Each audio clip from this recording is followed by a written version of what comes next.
Guys, ഞാൻ മാസങ്ങൾക്ക് ശേഷം എൻ്റെ വലത്തെ കൈ കൊണ്ട് ഞാൻ ചോറ് കഴിക്കാൻ പോവാം. പറ്റൂല്ലെന്ന് അറിയത്തില്ല, എന്നാലും ട്രൈ ചെയ്യാം. അത്ര നാളായടാ നമ്മളൊന്ന് കണ്ടിട്ട്, നേർക്ക് നേർ കണ്ടിട്ട്.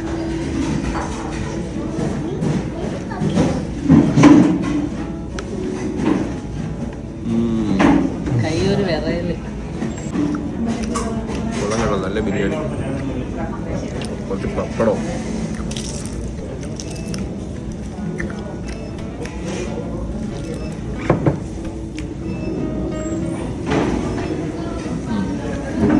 കൈ മാറിയപ്പോൾ അങ്ങനെ ടേസ്റ്റ് വ്യത്യാസമുണ്ടോ? വേറെന്തോ പാത്തെടുത്ത് തിന്നുന്നവരുണ്ട്. പിന്നെ മരത്തെ കൈ ഒന്നും ഫീൽ പോകുന്നില്ല. ഇടത്തേക്ക് ഇങ്ങനെ പോകുന്നു, മരത്തെ കൈ ഇപ്പം പവർ കിട്ടുന്നില്ല. ഹേ ഗൈസ്, അപ്പോൾ എൻ്റെ സർജറി കഴിഞ്ഞിട്ട് ഇപ്പോൾ എത്ര ദിവസമായോ? 1 മാസവും 13 ദിവസമായി.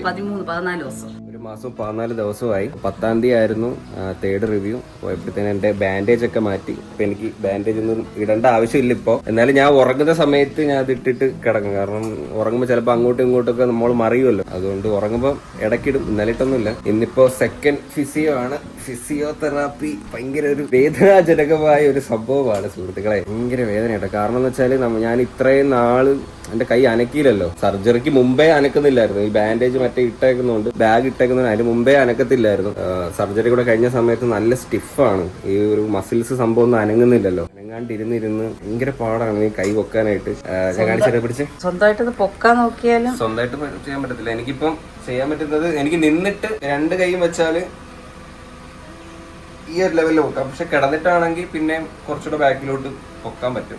നല്ല വേദനയാണ്. പഴയ പോലെ ആ ഒരു ഫ്ലോയിൽ വരണമെങ്കിൽ എനിക്ക് തോന്നുന്നു ഒരു മാസം 1.5 മാസം ഫിസിയോതെറാപ്പി ചെയ്യുമ്പോൾ മാറ്റങ്ങൾ വരും. എന്നാലും ഫുള്ളി ഓക്കെ ഒന്നും ആവത്തില്ല. ഒരു 2-3 മാസം ഫിസിയോ ചെയ്യുമ്പോഴത്തേന് സെറ്റ് ആവുമെന്നാണ് ഡോക്ടേഴ്സ് ഒക്കെ പറയുന്നത്. പിന്നെ അങ്ങോട്ട് പോണം, പോണം. ഇങ്ങോട്ടെങ്കിലും മാറ്റി തരാമെന്ന് ചോദിച്ചായിരുന്നു. പക്ഷെ 1 മാസം ഹോസ്പിറ്റലിൽ പോയി ചെയ്യാൻ പറഞ്ഞു എൻ്റെ അടുത്ത്. കാരണം നമ്മൾ പുറത്തെ സെന്ററുകൾ എങ്ങനെയാണെന്ന് നമുക്ക് അറിയത്തില്ലല്ലോ. ഡോക്ടർ പറയുന്നത് തന്നെ കേൾക്കാന്ന് വിചാരിച്ചു. ഫസ്റ്റ് ഡേ പോയിട്ട് ചെറിയ ആക്ഷൻസ് ഒക്കെ ഉണ്ട്.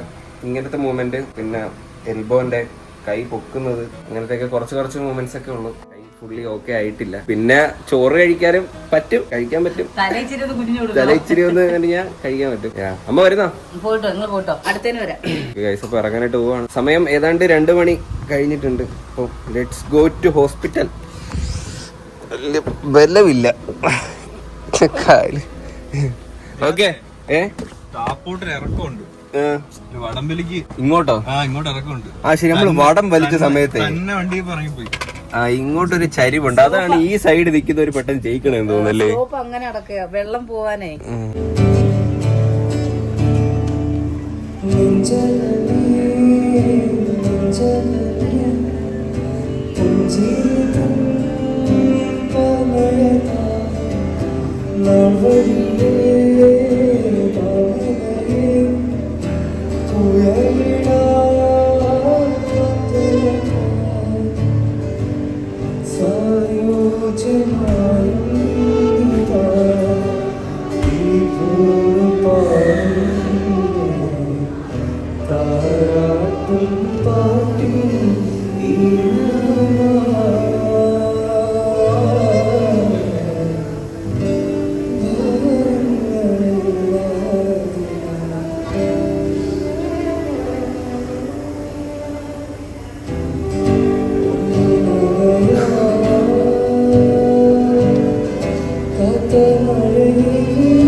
അളിയൻ സർജറി കഴിഞ്ഞിട്ട് ഫിസിയോ ചെയ്തായിരുന്നോ?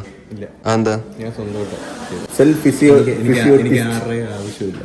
ഒറ്റയ്ക്ക് ചെയ്യും. ഒറ്റയ്ക്ക് വഴിപെട്ട് വന്നോണ്ടാ. ആ മുട്ട് മുടക്കുന്ന കുത്തിയിരുന്നേ പോയി മുടക്കി കുത്തിരി അത് നിന്നെ കാണിക്കേണ്ട ആവശ്യമില്ല. സ്വന്തമായിട്ട് ചെയ്യുമ്പോൾ അങ്ങനത്തെ പ്രശ്നമുണ്ട്. ഒന്ന് വണ്ടി ഓടിക്കണേ. എന്നെ കൊണ്ടിട്ട് ഞാൻ ഒറ്റക്കയിൽ ഓടിക്കുമല്ലോ. നേരത്തെ ഓടിക്കുമായിരുന്നു. ഞാൻ ഓടിക്കും. ഞാൻ വീഡിയോ എടുക്കാം. പിന്നെ വേണ്ടെന്ന് വെക്കുന്നതാ. ഓക്കെ. എന്റെ കൈയിന്റെ റേഞ്ച് എനിക്ക് നിന്നിട്ട് എനിക്ക് ആരും സഹായം ഇല്ലല്ലോ. അവിടെ വരെ എത്തുമല്ലേ? ഇത്ര പറ്റൂല, പിറക്കുന്നുണ്ടായി. ഇത്ര പറ്റും. വെയിറ്റ് ചെയ്യാട്ടോ. ഇവിടെ മറ്റേ ഉളുക്ക് മാറ്റുന്ന മെഷീനുണ്ട്. 150 കാല് വേണോ? അത് ഭയങ്കര തോൽവിയായിട്ട് വരുമോ? എനിക്ക് വിശക്കുന്നത്. നമുക്കേ എന്തിനു തന്നെ നമുക്ക് ലുലു പോവാം. ലുലു പോയിട്ട് നമുക്ക് ലവിടുന്ന് മേടിക്കാം.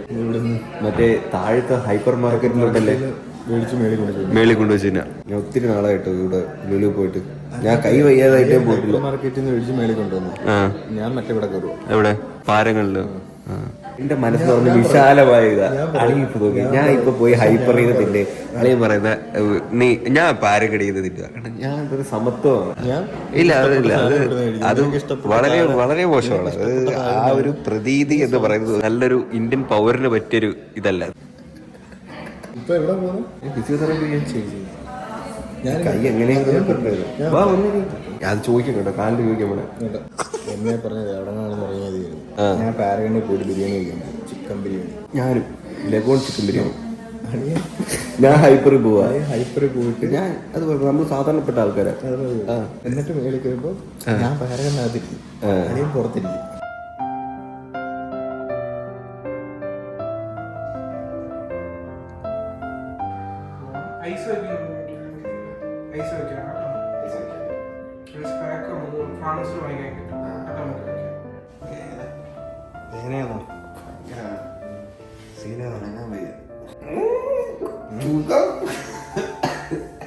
അപ്പോൾ ഹോസ്പിറ്റലിൽ നിന്ന് ഇറങ്ങി നേരെ പാരഗണി വന്നു ബിരിയാണി കഴിക്കാനായിട്ട്. നല്ല വിശപ്പായിരുന്നു കേട്ടോ. പിന്നെ ഞങ്ങൾ പോയിട്ട് ഒരു വീഡിയോ ഒക്കെ എടുത്തു. എന്താ കഴിക്കുന്ന? ബിരിയാണി, പാരഗണി ചിക്കൻ ബിരിയാണി. ഞാൻ കുറേ നാളായി കഴിച്ചിട്ട്. ആളിയിൽ ഞാനും കൂടി ഇവിടെ വന്നിട്ടുണ്ടോ? ഇല്ല, നമ്മൾ ആദ്യമായിട്ടല്ലേ, ഫസ്റ്റ് ടൈം ആയിരിക്കും നമ്മൾ. ജ്യൂസ് വല്ലതും വേണം? ഫ്രഷ് ലൈം മതി. ഞാനിപ്പോ ഇച്ചിരി കൂടുന്നുണ്ട്. നീ ഭയങ്കര പാട്. എനിക്ക് ഫോൺ ക്യാമറ എടുത്ത് മുന്നിൽ വയ്ക്കുമ്പോൾ ഒരുമാതിരി ഒരു ഇതല്ലേ, ഇപ്പൊ തന്നെ എനിക്ക് എല്ലാരും കാണും അങ്ങനെ തോന്നുന്നുണ്ടോ? നമ്മളെ നോർമലായിട്ട് അളിയനില്ല സംഭവം. ഇപ്പൊ എടുത്ത് ഇത്ര പേര് കാണുന്നൊരു സംഭവം വരും. നമ്മളത് ചിന്തിക്കല്ലേ, ഇത് ആരും കാണുന്നില്ലെന്ന് വിചാരിക്കണം. ഇത് ഞാൻ യൂട്യൂബ് എടുത്തില്ല, ഇത് ഞാൻ സെൽഫായിട്ട് ഞാൻ ഇത് ഒരു ഹാർഡ് ഡിസ്കിലാക്കി വെക്കാം ഓർമ്മയ്ക്ക്. എന്തൊക്കെയാ കാണിക്കുന്നത് ടി വിക്കകത്ത് വരുമ്പോഴാണ് കാണുന്നത്. ഇതെല്ലാം ഉണ്ടത്. ലെഗ് പീസ് അവസാനം കഴിക്കുന്നതാണ് ഇവിടെ.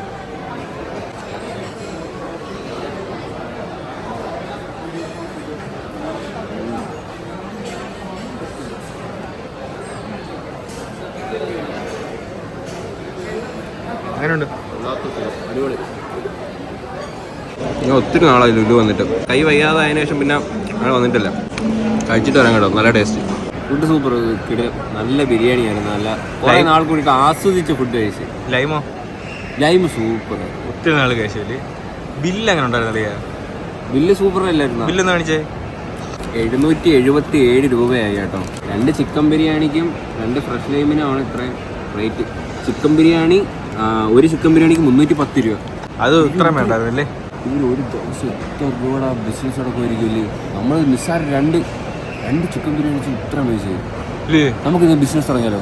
നമുക്ക് തുടങ്ങാം. നമുക്ക് എന്ത് ബിസിനസ് തുടങ്ങാം? ഇതുപോലെ തന്നെ തുടങ്ങാം. ബിരിയാണി. നമുക്ക് ബിരിയാണി, ഒരു ബിരിയാണി 1000 രൂപയൊക്കെ. അപ്പം ഭയങ്കര കച്ചവടമായിരിക്കും. 10 ബിരിയാണി 10,000 രൂപ സൂപ്പർ. ഒരു ദിവസം ഒരു 5 എണ്ണം വിറ്റാൽ മതി കളിയാ. 5,000 രൂപ. 5,000 രൂപയായി. 310 രൂപയുടെ ബിരിയാണിയിൽ മുട്ടയില്ല. അത് ശരിയാട്ടോ. പിന്നെ ഇവര് ആകെ ഫ്രീ കിട്ടിയ സാധനം എന്ത് ചെയ്യാ? മറ്റേ സാധനം എന്ത് ഫ്രീ കിട്ടിയത്? അയ്യോ, അത് എന്റെ എന്ത്? അതെ തന്നെ. പിന്നെ ഇത് തിന്ന് തീർന്നപ്പോഴത്തേന് ഈ സാധനം കിട്ടി. ഇത് ഞാൻ എടുക്കത്തില്ലായിരുന്നു. ശരിക്കും ബില്ലായിട്ട് എനിക്ക് വിഷമായി പോയി. മൊത്തം എടുത്ത് ടൂത്ത് പിക്ക് സഹിതം ഒന്നും കളഞ്ഞില്ല, എല്ലാം എടുത്ത്. ഇതെന്ത് കളിയാ? ഇത് മുട്ടായിയാണോ? പറ്റിച്ചളിയാ. ഇതൊന്ന് അരിയോ നെൽക്കതിരോ പറ്റിച്ച്. ഇല്ല, ഇത് പല്ലിമുട്ടായി കണ്ടോ? മുട്ട എന്താ വേണം? 777 രൂപയ്ക്ക് പല്ലിമുട്ടയും കിട്ടി. എനിക്കങ്ങ് സന്തോഷമായി. അളിയനെ ഈ തിരുട്ട് മൂഞ്ചി പ്രകാരം കാണാൻ പറ്റിയില്ല. 60 ഘട്ടമുണ്ടോ?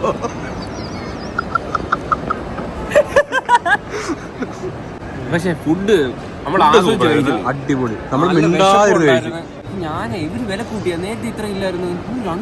ഞാനും നേരത്തെ കഴിച്ചപ്പോ ഇത്ര ഇല്ലായിരുന്നു. 310 രൂപ. എന്നാണ് നമ്മള് ഹൈപ്പറിൽ പോയിട്ട് ഒരു കേക്ക് മേടിച്ചേട്ടോ. ഹാപ്പി ബർത്ത്ഡേ കൂയു താളെ. കൊള്ളാം, ഭയങ്കര മധുരം, മധുരം നത്തു പിടിക്കാൻ തലക്ക്. ഓക്കെ, ഞാൻ പ്രതികരിക്കട്ടെ. എനിക്ക് പ്രതികരിക്കട്ടെ. അല്ല, എനിക്കിത് പറഞ്ഞു തരുന്നത്, എനിക്ക് പ്രതികരിക്കണം. നമ്മൾ ഇത്രയും പൈസ കൊടുക്കുന്നു, നമ്മൾ അകത്തുനിന്ന് സാധനം മേടിക്കുന്നു, നമുക്ക് വണ്ടി ഇടാൻ വേണ്ടിയിട്ട് നമ്മൾ അതിനും പൈസ കൊടുക്കണം. ഇത് പ്രതികരിക്കണ്ട, ഇത് പ്രതിഷേധിക്കേണ്ട ഒരു സംഭവമാണ്. ഇത് സാർ ശ്രദ്ധിക്കേണ്ട ഒരു കാര്യം എന്ന് വെച്ചാല് നമ്മൾ ഇത്രയും ഇവിടം വരെ വന്ന് സാധനം മേടിക്കാനായിട്ട് കേക്ക്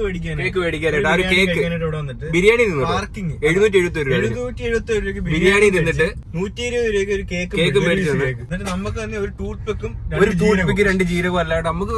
എന്നിട്ട് നമ്മളെ വണ്ടി ഇടാൻ വേണ്ടിയുള്ള ഒരു ഫെസിലിറ്റി, അതൊരു ബേസിക് സംഭവമാണ്. അതിന് നമ്മൾ പാർക്കിങ്ങിന് അങ്ങോട്ടൂടെ പൈസ കൊടുക്കണം. This is not fair. ഇതെടുത്ത് കളയേണ്ട അത്യാവശ്യമാണ്. ഞാൻ കോമഡി ആയിട്ട് പറയുന്നെങ്കിലും സത്യത്തിൽ സീരിയസ് ആയിട്ടുള്ള ഒരു കാര്യമാണ് കേട്ടോ. അല്ല, നമ്മളിപ്പോ ഒരു സ്ഥലത്ത് നമ്മളിപ്പം ഒരു സിനിമ തിയേറ്ററിൽ പോവാ, നമ്മൾ സിനിമ കാണാൻ വേണ്ടിയിട്ടാ പോണത്. അവിടെ ചെന്നിട്ട് പാർക്കിങ്ങിന് പൈസ കൊടുക്കണമെന്ന് പറഞ്ഞാൽ അത് ശരിയാണോ അളിയാ? അത് ശരിയല്ല. അതൊക്കെ എടുത്ത് കളയണം. അത് മോശം കേട്ടോ, ഭയങ്കര. ഓക്കെ, സോ പിന്നെ നേരെ വീട്ടില് രാവിലെ ഇറങ്ങിയതാട്ടോ. ഞാന് ഉച്ചക്ക് ഫുഡ് കഴിച്ചില്ല, വൈകിട്ടാണ് കഴിച്ചത്. നല്ല തലവേദനയുണ്ട്, എനിക്ക് അറിഞ്ഞൂടാ. ഇനി നേരെ വീട്ടിൽ പോയിട്ട് ഇവിടെ എന്തോ നടക്കാൻ പോകുന്നു. എന്റെ പുറയിലൊക്കെ എന്തോ പൊട്ടലും ചീറ്റിലും ഒക്കെ കേൾക്കുന്നു. അയ്യോ, അതെന്ത് കളിയാ അത്?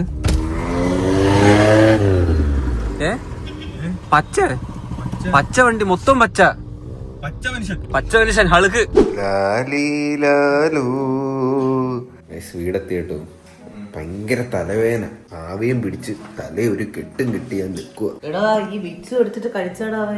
എന്റെ വായിക്കാത്ത വരാൻ പറ്റില്ല. മഫ്ലർ അങ്ങനെ വെച്ച് ഒട്ടിച്ചങ്ങനെ വെക്കണം. ഇനി ഇതിന്റെ മണ്ടേന്നൊക്കെ എടുത്തിട്ട് ചാടുന്നു. ഇപ്പൊ വെളിയിൽ സിറ്റോട്ടിന്ന് ഗേറ്റ് അടച്ചിട്ടിരുന്ന് അതിന്റെ മണ്ട എടുത്തിട്ട് ചാടും. ഇന്ന് ചാടിയിട്ട് തല ഒന്ന് ഇടിച്ചിട്ട് ഞാൻ വന്നപ്പോ ഇടിച്ച് കുത്തിരുന്ന. ഓ, ഇന്ന് ചാടി. ചോറ് തന്നെ. നിനക്ക് ചോറ് വിളമ്പില്ല. നീ ചോറ് വേണമെന്ന് എന്റെ അടുത്ത് പറഞ്ഞില്ലല്ലേ?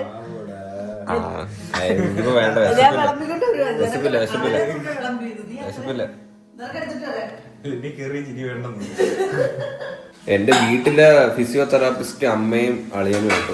രണ്ടുപേരും കൂടെ ചെയ്തു തരും. ഭയങ്കര ബുദ്ധിമുട്ട് കൈസ്, ഭയങ്കര സീരിയസ് ആയിട്ട് ഭയങ്കര ബുദ്ധിമുട്ട്. ഞാൻ വിചാരിച്ച പോലെ ഒന്നും അങ്ങോട്ട് എനിക്ക് ഒട്ടും വരുന്നില്ല.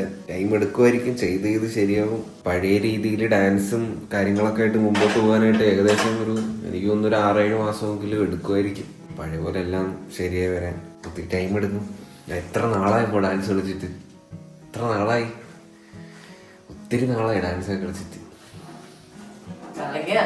അത് ആലോചിക്കുമ്പോ ഒരു വിഷമമുണ്ട്. നമുക്കൊരു ടാലന്റ് ഉണ്ടായിട്ട് അത് നമുക്ക് ചെയ്യാതിരിക്കുമ്പോഴത്തേനൊരു ഭയങ്കര വിഷമമാണ്. അതങ്ങനെ ഒരു സിറ്റുവേഷൻ വരുമ്പോഴേ മനസ്സിലാവും. ഞാൻ ഇപ്പൊ ആ ഒരു സിറ്റുവേഷനില്ല. ശരിയാവും, സെറ്റാവും, കുഴപ്പമൊന്നുമില്ല. എനിക്ക് ഏറ്റവും ഇഷ്ടം നിങ്ങളെ ഡാൻസ് ആണ്. പണ്ട് മുതലേ ടിക്ടോക്ക് മുതലേ ഞാൻ ഏറ്റവും കൂടുതൽ ഇരുന്ന് കാണുന്നത് ഡാൻസ് ആണ്.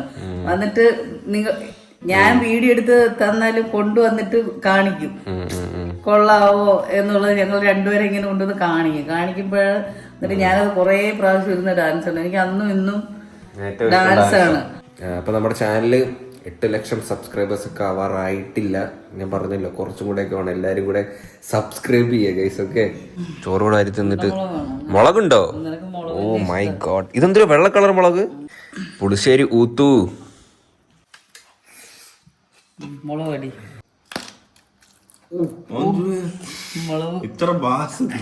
അപ്പൊ അത്രേ ഉള്ളൂ ഈ ഒരു വീഡിയോ ഇഷ്ടപ്പെട്ടെങ്കിൽ ലൈക്ക്, ഷെയർ, സബ്സ്ക്രൈബ് ചെയ്യാം. അപ്പോൾ പുതിയൊരു വീഡിയോ ആയിട്ട് കാണാം. അരുന്ത് ബൈ പറയത്തെ.